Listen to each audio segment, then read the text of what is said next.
আসসালামু আলাইকুম সবাইকে। রোজিস কিচেন অ্যান্ড ব্লগ থেকে ছোট্ট একটা ভিডিও নিয়ে চলে আসলাম। আজকে একটা ছোট ইলিশ মাছ ভেজে নিব।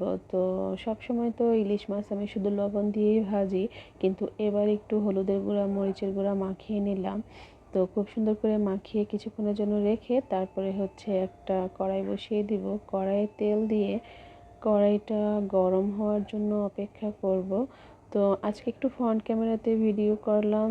তো আমি কিন্তু কোনো মেকআপ টেকআপ করি না বাসায়, আর বাসায় মনে হয় আমরা সবাই এরকম নর্মাল থাকি। তো যাই হোক, এখন তেল গরম হয়ে গিয়েছে, আমি ইলিশ মাছগুলো দিয়ে দিব।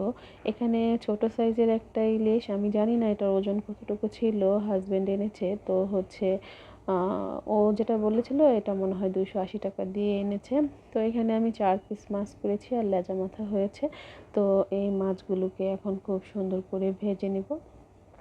ভেজে নিয়ে তারপরে আমি আজকে এটাকে রান্না করব মিষ্টি কুমড়া দিয়ে। তো ফুল ভিডিও আপলোড দিব, এডিটিংয়ের অপেক্ষায় আছি। তো এই পর্যন্তই আজকের ভিডিও। ভালো থাকবেন সবাই।